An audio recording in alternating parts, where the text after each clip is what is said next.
Oi pessoal, eu sou Thalita Gama e aproveitando esse tempo, né, que estamos em casa de quarentena, vou aproveitar para dar um gás nesse projeto que eu já queria fazer há um tempo, que é o Santa Comenta.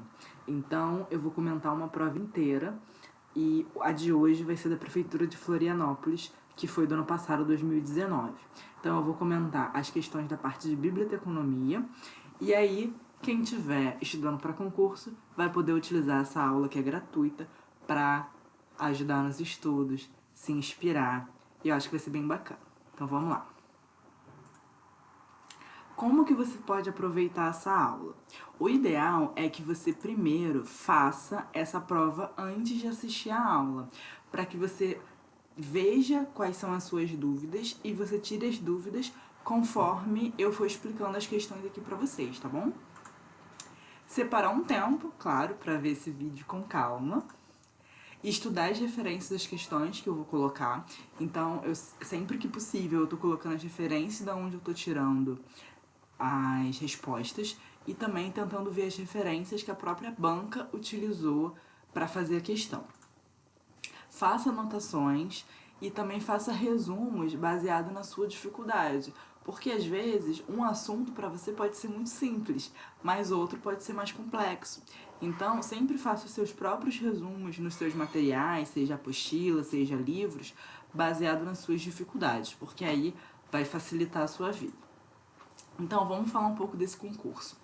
Ele foi no ano passado, 2019, foi pela banca FEPESE, cadastro de reserva, e teve 192 inscritos para bibliotecário. Foram 121 classificados, e eu acho bem interessante vocês olharem essas estatísticas, porque a gente pode ter uma noção de como é que está o nível também dos candidatos. Então, por exemplo, nessa prova, o primeiro colocado, ele acertou 86% da prova, ele tirou 8,6 de uma prova que valia 10.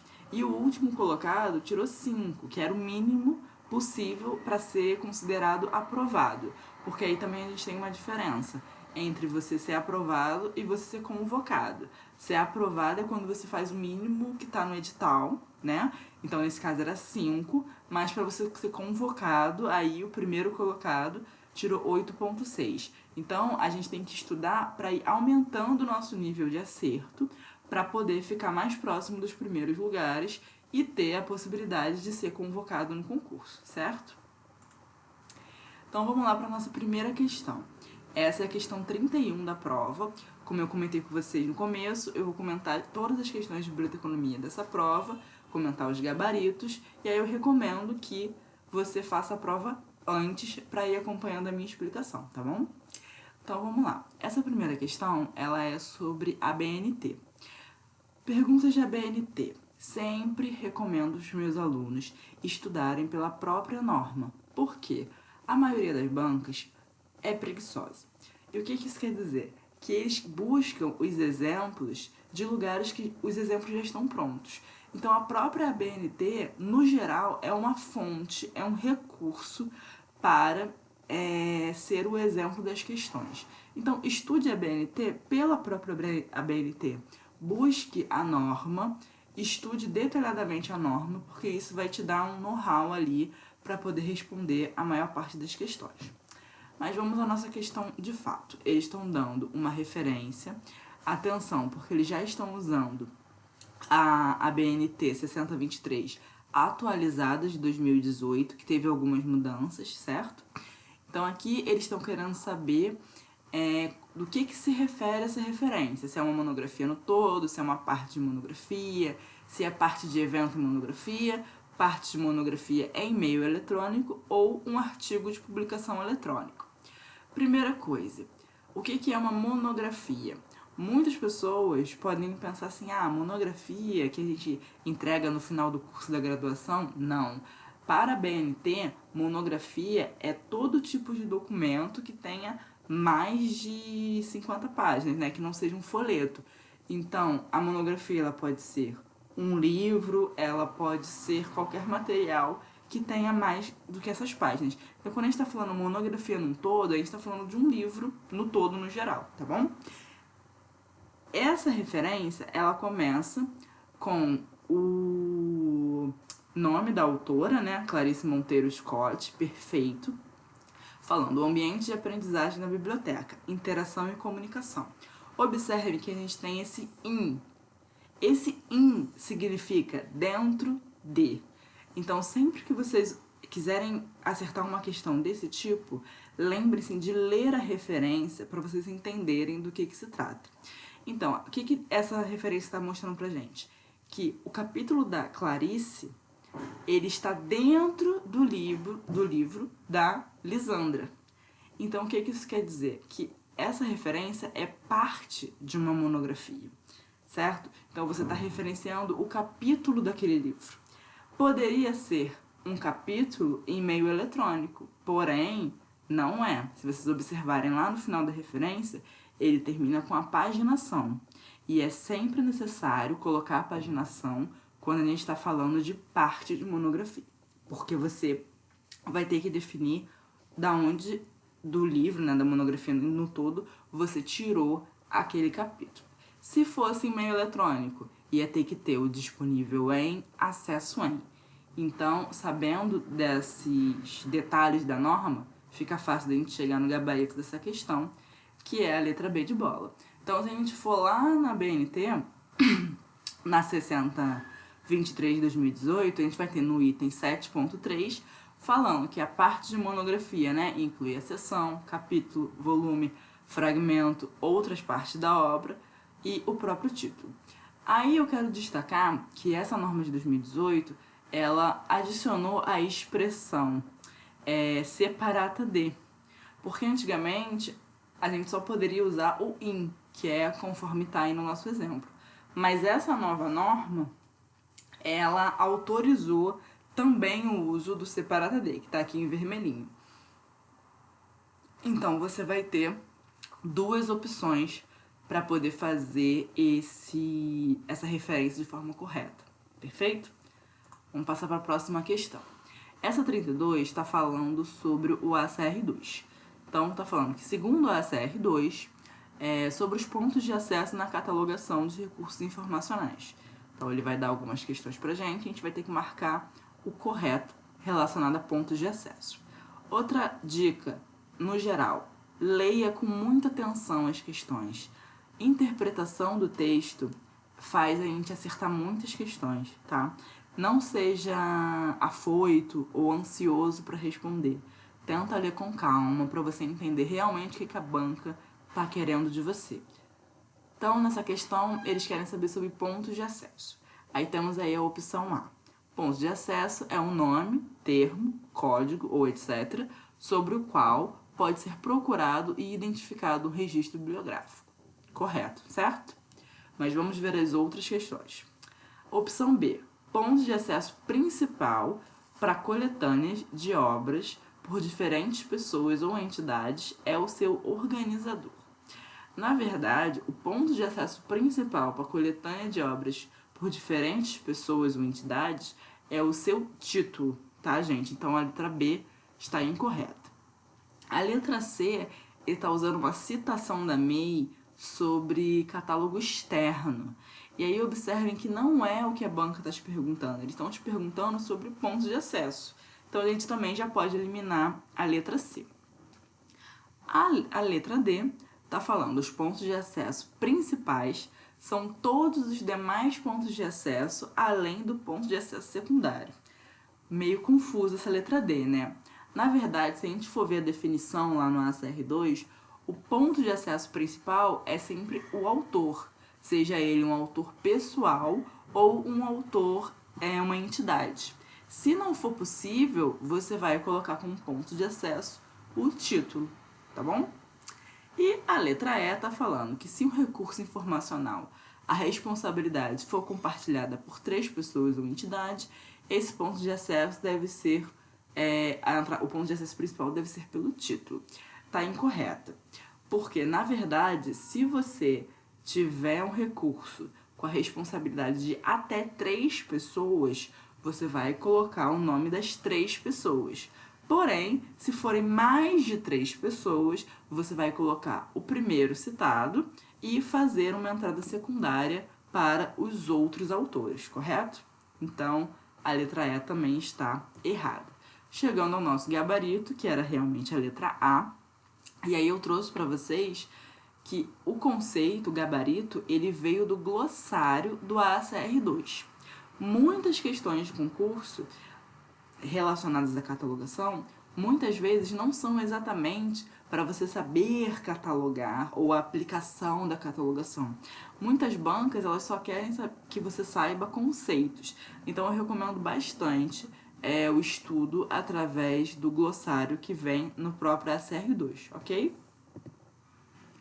Questão 33, também relacionada à catalogação. Falando, muitos documentos foram desenvolvidos com o objetivo de normalização internacional da catalogação. Perceba, normalização internacional, certo? Vamos frisar isso. Então, ele quer que você assinale a alternativa que apresenta alguns deles. Aí a gente vai ter um embaralhamento, né? Eles vão colocar ACR, perfeito, ISBD, perfeito, CDD. CDD é catalogação? Não. CDD é um código de classificação. Então, aí a gente já pode eliminar. Esse tipo de questão, que eles te colocam várias opções, você vai ter que ir eliminando um por um até chegar uma opção que você concorde, que junta tudo que a banca está te pedindo. Então, na letra B, eles estão falando da CDU. A CDU também é um código de classificação. Já sabemos que está errado, certo? E aí continua, então eles vão embaralhando.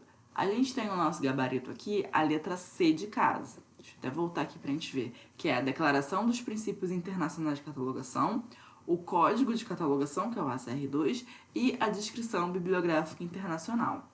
Então aqui eu fiz uma separada, né? As ferramentas de normalização de catalogação internacional que a banca pediu pra gente, que são essas três, e os que não correspondem, que é a CDD, a CDU e a lista de cabeçalho de assunto. Então, essa questão muito tranquila, muito mais de interpretação, né? Querendo pegar um candidato que fique ali afoito para marcar. Questão 34, falando que o acervo de uma biblioteca é composto de diversos materiais que a literatura designa como multimeios, entre eles os recursos eletrônicos. Segundo o ACR2, os recursos eletrônicos são descritos utilizando o capítulo 9. Ele quer que você marque a opção que indica o que consiste esses recursos eletrônicos. Então, aí vocês vão vendo que na letra A, letra B e letra C, eles vão falando recursos contínuos, representação gráfica, recurso integrado. A letra D, material cartográfico. Então, em cada uma das letras, eles estão indicando o tipo de material. Mas o que eles perguntaram pra gente? Recursos eletrônicos. E aí chegamos na letra E, que fala, consistem em dados, né? Informações que representam números, textos, gráficos, imagens em movimentos, mapa, música, sons, programas, instruções, processamentos para uso e combinação de dados e programas. E chegamos ao nosso gabarito, que realmente é a letra E. E mais uma vez, eu fui lá no meu ACR2 e conferi que eles simplesmente copiaram a definição, né, a introdução do capítulo 9 sobre o que são esses recursos eletrônicos. Então percebam que a própria questão está mostrando para vocês que as outras opções tratam-se de outros recursos. Representação gráfica, recurso integrado. A única que não apresenta é o gabarito. Então, gente, eu repito para vocês, óbvio, a gente tem que estudar, a gente tem que fazer muita questão, mas a gente tem que também prestar atenção no que a banca está cobrando para a gente não perder essas questões que são mais simples. Questão 35, trouxe uma citação. Aí outra recomendação minha, sempre que vier uma citação, você tenta buscar da onde veio para buscar nessa referência aonde a banca tirou e aonde você vai aprofundar os seus estudos. Então, segundo Santos e Ribeiro, 2012, é um conjunto de conceitos ordenados de modo claro e livre de ambiguidade a partir do estabelecimento de relações entre os mesmos e pode ser definido segundo a sua função ou estrutura. Quanto à sua estrutura, é um vocabulário controlado e dinâmico de termos que tem entre si relações semânticas e genéricas e aplica-se a uma área particular do conhecimento. Então ele quer que você assinale a alternativa a que se refere essa definição. Esse tipo de questão é muito comum em biblioteconomia. Da banca te dar um conceito e querer que você marque o gabarito a definição. Lendo essa questão, a última parte ele te dá o gabarito, porque ele fala: aplica-se a uma área particular do conhecimento. Sempre, gente, quando a gente estiver falando de linguagem documentária, o instrumento que trata de uma área particular do conhecimento é o tesauro. Porque você nunca vai ter um tesauro que seja geral, que seja assim, abrangendo tudo. O tesauro sempre vai ser de uma área específica. Então, mesmo que você tenha ficado confuso com a citação como um todo, esse pequeno pedaço te levaria até o gabarito correto. Então, a gente tem aí o gabarito a letra A, como eu comentei com vocês, tesauro. E sempre que você vê uma definição interessante, eu recomendo também que você anote nas suas anotações. Então, vamos lá, você vai pegar uma folha, um caderno, seja lá o que for, meus estudos sobre linguagem documentária. E aí você pega essa citação que está aqui na questão e anota. Por quê? Quando você for revisar, você vai ter várias definições de tesauro, de cabeçalho de assunto, de indexação, para você poder ter uma noção de como é que as bancas cobram, tá? Eu sempre fiz isso enquanto estava estudando, então também é uma forma de a gente fixar. Aí vamos às outras definições que a banca coloca como opção, né? Ele fala que poderia ser indexação, mas o que é indexação?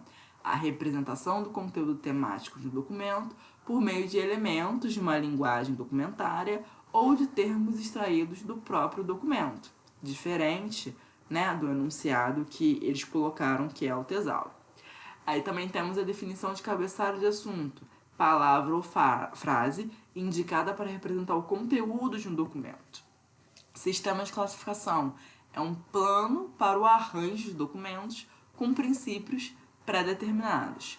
E linguagens documentárias, conjunto de termos, símbolos e regras pré-estabelecidas para a indicação de registro de assuntos constantemente de documentos. Essas definições eu tirei do dicionário de biblioteconomia e arquivologia, que eu também recomendo bastante que você use para tirar suas dúvidas relacionadas aos termos de biblioteconomia. Esse dicionário você tem online, se você colocar no Google, você vai chegar numa página da UNB que você consegue baixar o dicionário em PDF e também vai auxiliar muito seus estudos. Só voltando aqui, a citação que a própria questão faz é desse livro aqui, ó, Acrônimos, Siglas e Termos Técnicos, Arquivística, Biblioteconomia, Documentação e Informática, que é de 2012, dos autores, né, da Célia Maria Ribeiro e da Gildenir Carolino Santos. Eu não tenho acesso a esse livro, não é um livro que eu tenha, mas parece ser muito interessante pela forma com que os termos são colocados. Eu imagino que é parecido com o nosso dicionário, que também serve para auxiliar bastante os conteúdos. E vocês vão ver que tem outras questões que eles tiraram desse mesma referência. Porque as bancas, no geral, elas gostam de tirar as questões dos mesmos tipos de conteúdo. Por isso que é muito importante a gente refazer a questão para também entender em qual linha que aquela banca em específico trabalha. Vamos continuando. Questão 36, falando: assinale a alternativa que apresenta o nome do serviço que permite a obtenção de cópias de documento técnico-científico disponível no acervo das principais bibliotecas brasileiras. Aí ele fala: pode solicitar os seguintes tipos: artigo de periódico, tese e dissertação, entre outros. Falou em cópia de documento, a gente está falando de comutação bibliográfica. E falando de comutação bibliográfica, a gente está falando do Comute, né? Que é o nosso programa brasileiro de comutação bibliográfica. Então a gente está aí gabarito B de bola. Saber tudo, todos os programas que a biblioteconomia brasileira está envolvida é muito importante. Visitar o site do IBICT, ver os produtos e serviços, tudo que o IBICT faz é muito importante quando a gente está falando de concurso público, tá? Mas mesmo que você não soubesse, por algum motivo, pensar: atendimento ao usuário não é um serviço que permite a cópia. Algumas bibliotecas podem até fazer, mas não é um serviço universal, né? Igual o Comute é. E as outras opções, levantamento bibliográfico, disseminação da informação, serviços de referência, também não correspondem. Então, também achei uma questão bem tranquila. 37, falando sobre indexação com base no Lancaster 2004. Então, ele está falando várias alternativas e quer que você marque as corretas. Esse destaque aí em afirmativas corretas é da própria prova, eu trouxe igualzinho eles colocaram.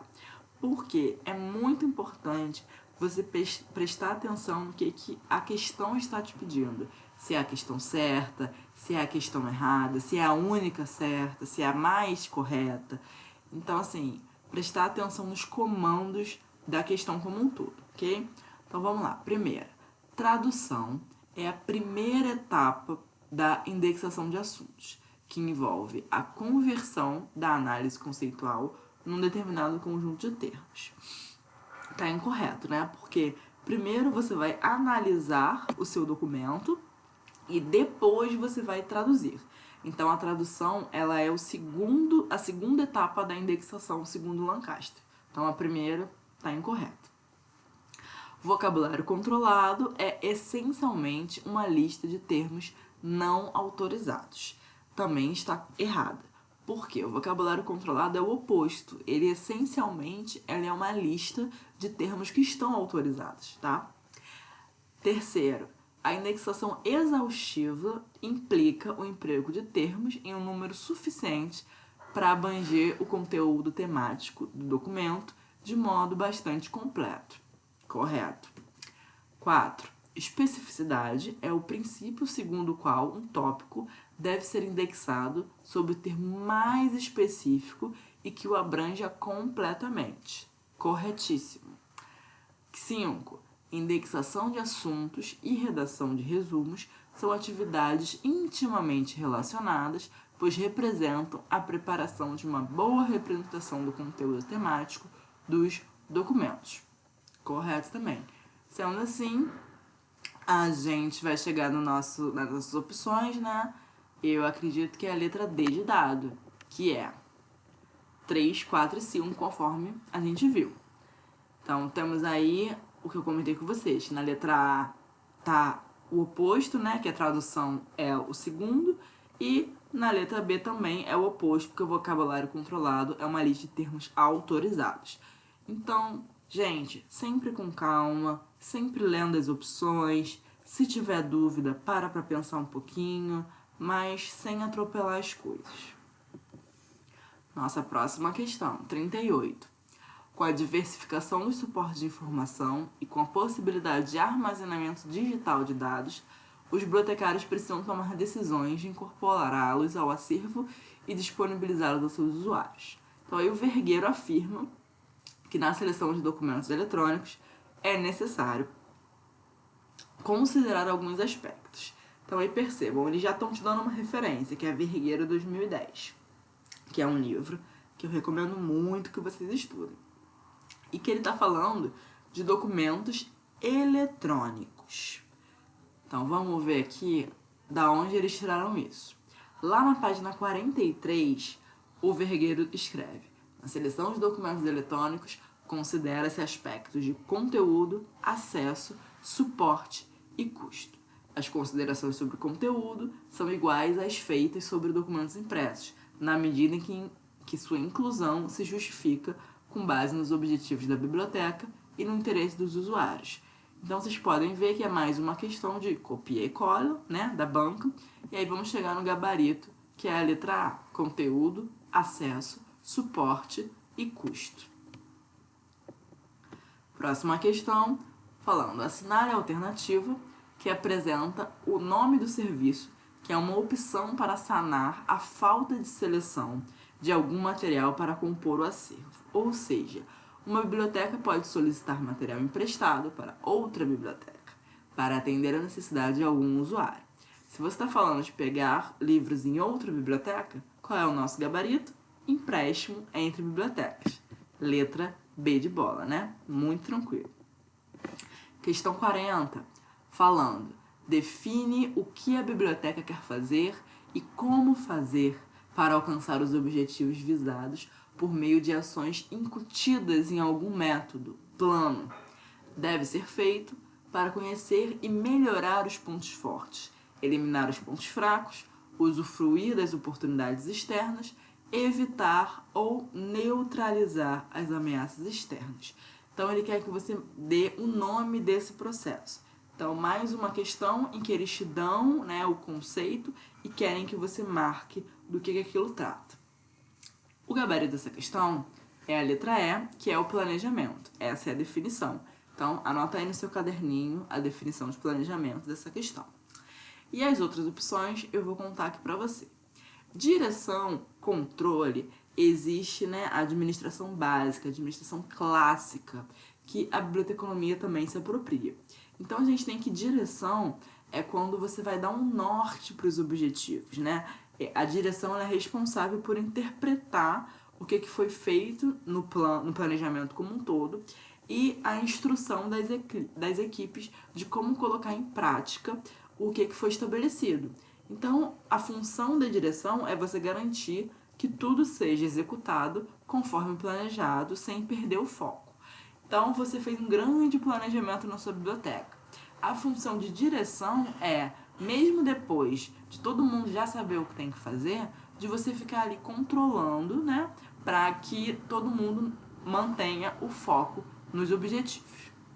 O controle por si, ele pressupõe o estabelecimento de padrões e medidas de desempenho, que aí vão assegurar o que a empresa espera, o que a sua instituição espera. Então, na direção, você vai estar ali mantendo foco e o controle, você vai fazer padrões e medidas. Então, vamos supor que no seu planejamento tem lá que você vai fazer a catalogação de 10 livros por dia. Então, o controle é você verificar se realmente esses 10 estão sendo feitos. O marketing, ele... Primeiro ponto, marketing não é vender, marketing não é só fazer propaganda. O marketing, você vai tentar entender o que seu usuário, o que seu cliente precisa e você vai buscar atender essa necessidade. Então, o marketing é muito mais você buscar referências do que o seu consumidor precisa do que você fazer propaganda do que está acontecendo na biblioteca, ok? Primeiro ponto. E aí vem o conceito de avaliação. A avaliação é você produzir conhecimentos sobre a unidade de informação que você está trabalhando. Então, você vai avaliar público, você vai avaliar os funcionários, você vai avaliar a forma com que tudo está acontecendo, para você ter um parâmetro. E aí, essa avaliação você pode fazer antes de um plano, né, antes de um processo de planejamento. Você também pode fazer a avaliação depois, para ver se está tudo certo, tudo encaixado. Questão 41, falando, de acordo com Vieira, 2014, uma outra referência, constitui um conjunto de técnicas, ações e medidas que visam a interrupção do processo de degradação de documentos e sua conservação, como, por exemplo, higienização, pequenos reparos e acondicionamento. Então, ele também quer saber do que essa definição se refere. Se a gente for ver, ele está falando sobre higienização, pequenos reparos e acondicionamento. Isso tem muita cara de conservação preventiva, né, de documentos. E já é o nosso gabarito. A conservação preventiva, o que ela abrange? Melhoria das condições do meio ambiente, adequação dos locais que o acervo fica, utilização das técnicas de armazenagem correta e cuidados com acondicionamento e o uso adequado dos acervos. A referência dessa questão é esse livro daí, Introdução à Teoria Geral da Biblioteconomia, do Ronaldo Vieira, de 2014. Lembrando, quando você vai conservar alguma coisa, é você tentar manter esse material, né, essa biblioteca, numa situação que ela não chegue a precisar de uma restauração. Por quê? Quando você conserva, você mantém do jeito correto. Por isso que melhoria da condição do meio ambiente. Se você mantiver a mesma temperatura na biblioteca, você não vai oferecer a possibilidade de degradação. Então, o ideal é você manter a temperatura constante. A adequação do local onde fica o acervo. Que o local não seja empoeirado, não seja úmido, que não pegue sol. Utilização de técnicas de armazenagem. Você não pode colocar vários livros espremidos em uma estante. Você tem que deixar um espaço entre eles. Você tem que deixar um espaço para que as pessoas não peguem o livro pela parte de cima. Você tem que deixar espaço para as pessoas poderem puxar o livro pelo meio. Então, tudo isso são técnicas de conservação preventiva. Ou seja, o seu livro está lindo e maravilhoso, mas para que ele continue assim, você vai ter que usar essas técnicas, tá bom? E aí, quando a banca te fala assim, preservação. O que é preservação? A preservação, ela é uma política. Ela tem que ser institucionalizada pelo lugar que você trabalha. Tem que ser uma política de preservação da empresa como um todo, ok? A conservação, como eu já expliquei, você mantém o livro do jeito que ele está, mesmo que ele já tenha um problema. Então vamos supor, você não tem como consertar o livro, né? Você não vai ter como restaurá-lo, mas você pode conservá-lo para que ele não piore. Então o conceito também é esse. E a restauração é quando você vai tentar de fato voltar aquele material para um estado que ele já foi. O ideal é que seja por uma empresa, né, especializada, pessoas que tenham recursos e o conhecimento correto para fazer. Então, dificilmente nas nossas bibliotecas a gente tem a restauração em si. No geral, a gente faz mesmo a conservação preventiva, a higienização, para que não piore a situação do livro. A gente tentar manter ele ali bem bem limpinho, bem recuperado. Próxima questão 42, falando da CDU. Então, ele também está te dando várias afirmativas. Primeiro, que a CDU preço 5, Deixa eu voltar aqui. Opa! CDU, linguagem de indexação e recuperação, que abrange praticamente todos os assuntos e que pode ser utilizado em acervos com qualquer tipo de suporte documental. Perfeito. 2. Derivou-se originalmente da CDD e é uma classificação geral. Perfeito. Todo mundo sabe, né? Quer dizer, deve saber que a CDU ela veio inspirada na CDD, no trabalho do Dewey. Terceiro, falando que a sua anotação corresponde a uma linguagem artificial, da qual foram eliminadas muitas ambiguidades da linguagem natural. Correto. 4. A classe 4 está vaga para dar lugar a futuros desenvolvimentos e o respectivo assunto, linguística, fundiu-se a classe 8, literatura. Correto. A classe 4 está realmente vaga, esperando, né, um novo tipo de conhecimento. E o 5 está falando que a CDU está dividida em 10 classes e cada uma delas é subdividida. Sim, então cada classe tem as suas próprias subdivisões por dentro. Então, como a gente viu que está tudo correto, nosso gabarito é a letra E. Perfeito. Esse tipo de questão também indico. Pega lá seu resuminho de CDU. Aí você vai anotando essas afirmações que para alguns que estão estudando há algum tempo podem ser óbvias. Mas se você está no começo do seu estudo, eu recomendo mesmo que você faça suas anotações para que você revise e para que isso vá fixando na sua cabeça. Porque o conhecimento, ele é assim, um muro que todo dia você vai botando um tijolinho e vai aumentando ele a longo prazo. Então a gente tem que repetir as coisas que caem para ir fixando na sua cabeça. Próxima questão, 43. Falando, assinale a alternativa que apresenta o sinal que na CDU, para montagem de números de classificação, tem a função de indicar o idioma que está redigido no documento, cujo assunto é representado pela anotação principal. Muito comum esse tipo de questão, tá, gente? CDU, você tem que decorar os sinais, porque eles caem muito dessa forma mesmo. Então, a gente tem aí o gabarito, a letra D, que sempre que você estiver falando sobre linguagem, né, grupos étnicos, raça, é esse sinal de igual. Então, na letra A, as aspas, elas indicam tempo. A letra B, o asterisco, ele introduz uma anotação que não corresponde ao número autorizado na CDU. A letra C, 2 pontos, ele indica uma relação, 2 ou mais assuntos onde ambos têm a mesma importância. Então, A, 2 pontos, B, eu poderia inverter B, 2 pontos A, porque eles têm a mesma importância. Agora, se você colocar 2 pontos duplos, isso quer dizer que o A, ele é mais importante do que o B, e aí não pode ter essa troca, tá? Então fica essa dica aí extra. E o 2.0, ele indica um ponto de vista mais geral sobre o qual um assunto pode ser considerado. Um conceito, uma teoria, uma função, tá? Então aí temos o nosso gabarito, letra D de dado.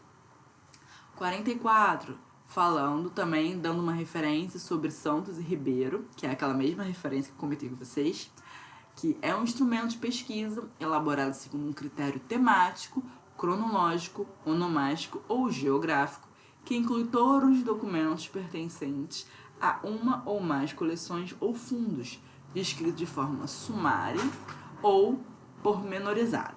Então, ele quer saber qual é esse instrumento. A gente tem aí o nosso gabarito, letra C, né, o catálogo.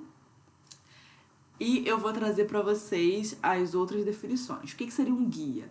Um guia é uma indicação geral do conteúdo de um arquivo ou depósito, ou ele também pode ser, né, aquele documento de orientação para os nossos usuários na biblioteca. O sumário, ele é uma lista que enumera na ordem que se sucede as seções de um documento e se localiza no início do material. O inventário, ele é um documento que relaciona e descreve itens, né, que podem estar num depósito ou numa biblioteca em si. E o índice é um mecanismo, né, de fonte de informação para você localizar e recuperar informações, dados. Em um livro, um índice é o que vem no final, e aí você consegue, pela palavra, ver em que página que aquilo foi citado. Então, auxilia muito quando a gente está estudando. Questão 45, falando de legenda bibliográfica, que é um conjunto de elementos destinados à identificação de um fascículo e ou o volume da publicação. Então, assinale a alternativa que apresenta o nome dessa publicação. Bom, legenda bibliográfica é muito característico de periódico, né? Então, eu também trouxe a referência do dicionário de biblioteconomia, falando que legenda bibliográfica, sumário codificado dos dados bibliográficos, especialmente impresso na capa de um periódico e utilizado para identificação rápida de um item. É aquela legenda que sempre tem nos artigos de periódico, assim, embaixo ou em cima, para mostrar o ano, a revista, a paginação. É isso daí que a gente está falando. 46, falando novamente do Vergueiro, né, o mesmo livro, 2010, ao se elaborar critérios de seleção de material, deve-se levar em consideração alguns aspectos abrangentes, que depois são refinados e adequados para cada tipo de biblioteca. Então, assinale a alternativa que apresenta esse tipo de aspecto. E aí você tem um gabarito, a letra E, características do usuário, assuntos da obra, tipos do documento e preço. Então, na página 13, que é bem no comecinho do livro, o Vergueiro fala assim: todas as bibliotecas iniciam um processo de seleção com considerações abrangentes que são depois refinadas e adequadas a cada uma delas em particular. Essas considerações vão se referir ao assunto, ao usuário, ao documento e ao seu preço. A ordem em que essas considerações são feitas poderá ser várias e, em muitos casos, elas são colocadas simultaneamente, mas estarão presentes de modo indispensável em todas as bibliotecas. Então, mais uma questão, né, decoreba, que eles queriam que vocês soubessem o que um autor clássico da nossa área está falando. E, mais uma vez, recomendo muito o estudo desse livro. Questão 47. Assinale a alternativa que apresenta a definição correta de documento primário. Mais uma vez, o destaque da prova, né? Que você tem que marcar o que está correto. Documento primário, gente, sempre lembrar que vai ter a mão do autor, né? Diretamente. Então, lembrar de monografias, lembrar de tese, dissertações, relatórios do governo. Com isso, a gente vai ter o gabarito letra C. Deixa eu voltar aqui. É o que contém principalmente novas informações ou novas interpretações de ideias ou fatos acontecidos. São documentos e textos originais, manuscritos ou impressos, que servem para a elaboração de um trabalho intelectual. Então, temos aí C de casa no nosso gabarito. Questão 48. De acordo com Vieira, de 2014, os papéis gerenciais fazem parte do comportamento e das atividades desempenhadas pelos gestores em uma organização. São compostos pelo conjunto de conhecimentos, habilidades, comportamentos e atitudes que garantem a eficácia nas atividades administrativas e são divididas em papéis interpessoais, papéis informacionais e papéis decisórios. E aí ele quer que você marque o que representa os papéis decisórios. Então essa questão ela já é bem específica também. A gente vai ter o nosso gabarito, a letra C de casa. Então, deixa eu voltar aqui para ler para você. Relacionam-se as tomadas de decisão nas atividades de planejamento, solução de problemas, alocação de recursos, negociação. Por exemplo, ser empreendedor e criativo na resolução de problemas, administrar e gerenciar recursos da empresa, negociar e mediar interesses. Então, esse seria a definição de papéis decisórios.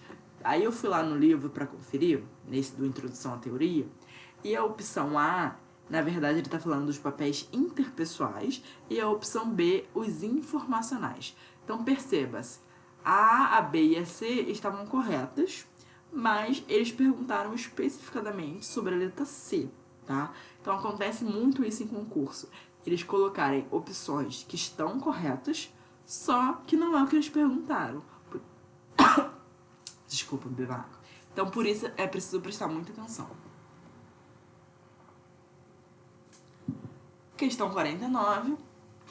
Assinale a alternativa que apresenta o que, na gestão de serviços em bibliotecas, deve ser o ponto focal e a sua satisfação é um fator que requer muita atenção.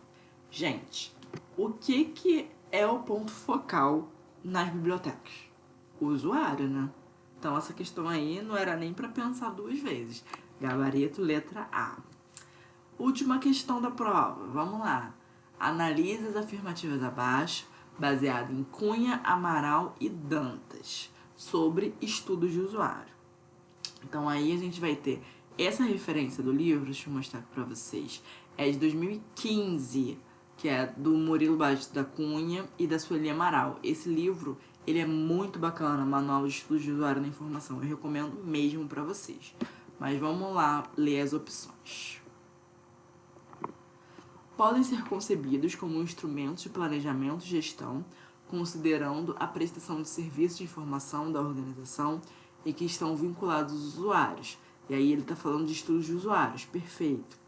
Entre os objetivos de sua realização estão verificar por quê, como e para quais fins, né, os indivíduos usam a informação e quais os fatores que afetam tal uso.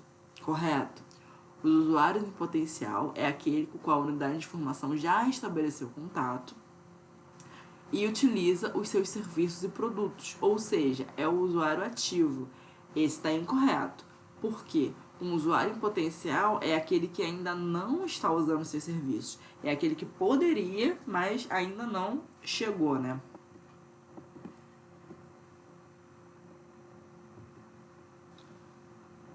Calma aí que eu me enrolei. Tá, 4. Dentre as inúmeras razões para a realização dos estudos de usuário estão avaliar os produtos e serviços oferecidos para modificação ou estabelecimento de novos, entender o comportamento do usuário em sua interação e identificar os tipos de usuário, entre outros. Correto? Para sua realização, pode-se utilizar os 3 tipos mais conhecidos de pesquisa: pesquisa exploratória, pesquisa descritiva e a pesquisa causal ou experimental. E aí no livro é bacana porque eles explicam cada um desses tópicos de forma muito detalhada. Isso daí daria para dar uma aula inteira sobre os estudos de usuário. Mas basicamente aí nessa questão, a única que está errada, a opção L, é a 3. Então chegamos no nosso gabarito, que é a D de dado. Correto? Então, gente, muito obrigada pela atenção, para quem assistiu o vídeo. Espero que vocês tenham gostado das dicas no geral, né, que eu dei aqui. Então, refaçam a prova, tirem as suas dúvidas. Eu pretendo fazer outros vídeos relacionados a esse tipo de conteúdo, comentando questão com vocês, tá bom? Espero que vocês tenham gostado bastante, eu adorei. E é isso, Ranganatha não faz milagre, o estudo faz milagre na nossa vida. Quem quiser acompanhar o Centro Brito Economia nas redes sociais, fica aí o nosso convite de Instagram, Twitter, Facebook, a gente está em todas essas redes. E também entrar no nosso site, né, que tá aqui embaixo, para vocês conhecerem mais do nosso trabalho. A gente tem várias provas comentadas em texto e também temos apostilas, conteúdos. Espero que quem esteja estudando para concurso de Bioeconomia entre no nosso site e também aproveite os conteúdos gratuitos que a gente tem, tá bom? Então, muito obrigada pela companhia. Até o próximo vídeo. Tchau, tchau.